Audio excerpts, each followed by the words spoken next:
everyone. Thank you, first of all, for inviting me here to talk about misinformation and fighting climate misinformation in a short video time.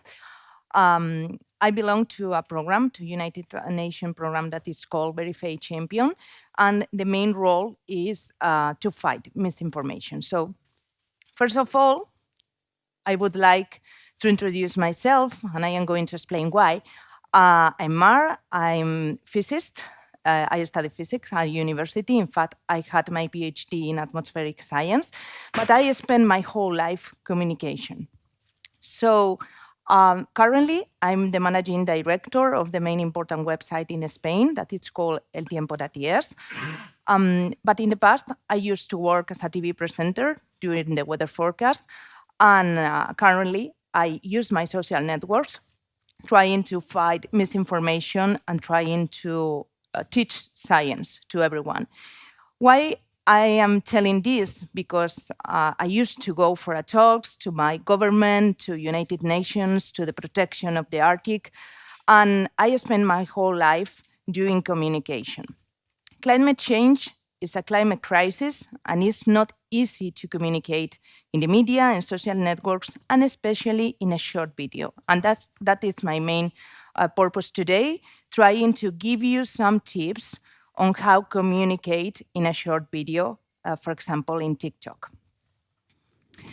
But first, let me to put a little background on how climate crisis is presented on media. Obviously, it depends on the media itself, but the way that the climate crisis is presenting has a significant impact on public perception. So we have a huge responsibility on how we publish in the media and obviously in social networks.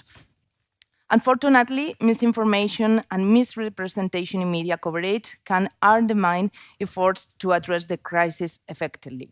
But we have also double arm because we can use this information to learn, to teach people, and to create awareness of climate crisis. So here you can see two examples that I use very often, trying to tell people that sometimes the things doesn't seem what they are in fact.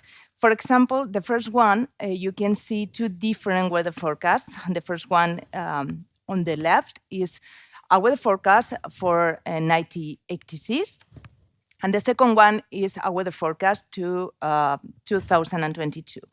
Climate deniers use this information to say there is no climate change, but here we are representing two different variables. The first map is a topographic map, and the second map is a temperature map. So there are different variables, but sometimes this information is spread on the media and social network very fast. The second one is from an article of BBC, a very good article in the BBC that tried to fight misinformation.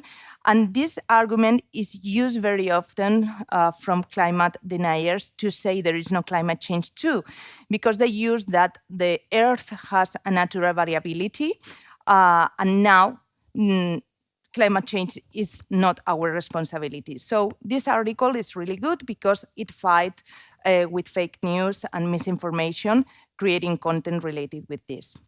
So we have a huge responsibility. I'm a scientist, but also I feel like a journalist like you, because I spent my whole life doing communication and trying to tell people how difficult things could be simple. So we have this responsibility and this power, and this is what I want to say. So how we can fight against climate misinformation? With science. This is my suggestion. Only use science in your benefit, because science has the answer. Science could tell us how we breathe, how we move, and obviously how the climate crisis is developing. So this is a wonderful sentence that I really like. Neil deGrasse is a brilliant astrophysics. I don't know if you know it, but if not, please follow him because it's wonderful. And he said, if I were ever abducted by aliens, the first thing I'd ask is whether they came from a planet where people also deny science. And obviously, it's like this. Science is our answer to fight misinformation in media and social networks. At the beginning, I mentioned that I belong to a program that is called Verified Champion Program. It's an initiative of United Nations that try to fight misinformation with different profiles. So they contact to me through an agency that is called Purpose, and they are trying to find people expert in their fields to fight misinformation. I am scientific and communication, but these are my colleagues. They are models, actresses, journalists, TV presenters, artists, whatever. The main important thing is to create content, attractive content in video to fight misinformation mainly in TikTok. And why TikTok? Because in TikTok there are a lot of young people, and young people is going to take decisions in the future of our planet. So we focus the video in TikTok. Obviously, I post it also in Instagram because I take the advantage to do this work, to use it in another platform. But mainly we focus in TikTok, on TikTok. So I am trying to give you some keys of how fighting misinformation in a short video. As you know, in TikTok, the information is very fast. You only have 1 or even 2 minutes, no more, to tell you the information. So you have to take advantage of your time. So here are 4 points that I consider you have taken into account and you have to apply in your short videos. The first one is a catchy hook. You have to start with a simple text, direct, or a simple sentence such as, did you know that? Or curious data that catch the attention of the people there. The second one is that you have to be clear and concise messages. It's better only to focus in one point per debunk per video, and just not to try mixed concept because you only have 1 or 2 minutes, so it's not too much. It's better to focus only in one point and try to fight against myth or misinformation. The third one is use trust sources. I mentioned at the beginning of the talk that science is the answer here, and you probably think that this is a simple answer, but in fact, no, because not everyone uses science or not everyone know how to use science to protect climate change or define climate change. So, and the last one, but not less important, engaging visuals and graphics. This is very important because you are in a visual mode, so you need great images, great graphics, great explanations. So this is very important. And I forgot to say that if you use science, please reference the sources that are using, obviously, even in a video. So this is me in a video that it's called, this is the biggest place in the world with rubbish, is in Atacama Desert. And in the video, you can see that I put a simple title there. I am going to show a video in Spanish, obviously, I try to translate you. But the main important thing is to be very direct. You are going to see that the shoot of the camera is very, very close. And this is why you can connect with your audience. You can feel very close, they can see your eyes, and they can trust on your information. So here you can see a video. At the beginning, I put 3 videos, but in this video, you can listen how to detect fake news. It's only a video focused in how you can detect fake news in TikTok. I create this video with 2 more, the video that I put before and another one that is focused in microplastic, and they accumulate 45.4 million of views on TikTok. So this amount of views is very, very huge, and this gives me the idea that people are very interested in this information. And in TikTok, we have an opportunity to tell this information to a younger audience. So I am going to put... En la era digital, el acceso a la información es inmediato, pero ¿cómo sabemos qué es verdad y qué es desinformación? En este vídeo exploraremos cómo detectar la desinformación sobre el cambio climático en el gran océano de Internet. La desinformación I was very direct at the beginning, trying to say, in the era of misinformation, you need to know this, you need to know this advice, these tips, trying to fight misinformation.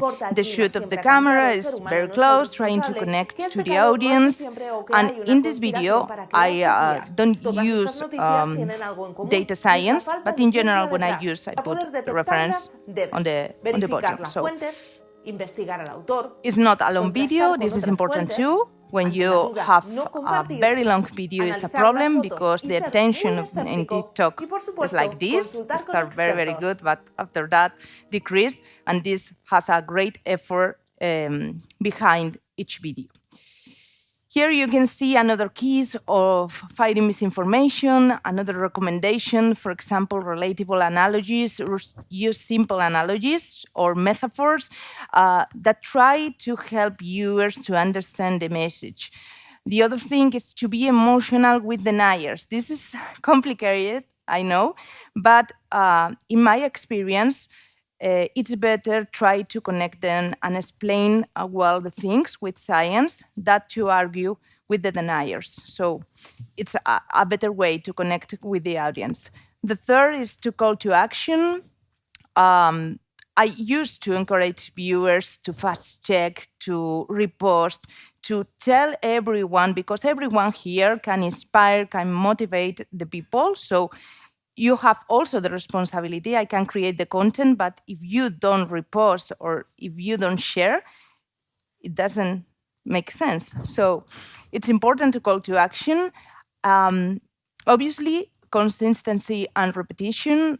Don't mind if you repeat the same main important concept every time, because repetition is important to spread the message. The last one, engage with your audience. This is a hard work, especially if you have a huge amount of followers, but it's important to respond to all your followers, trying to show how you use your science in your benefit, how the climate crisis is developing. Always answer, and of course, the algorithm detect if you answer and benefit you. So this is important. And if you do all of this, this could have great impact on your audience. Here you have my social networks. I have more or less 500,000 people following me. And I used to talk about climate crisis and science in general. And this demonstrates that science is important and people are interested in it. So I hope these tips could be useful for you, and thank you very much. And of course, follow me on social networks.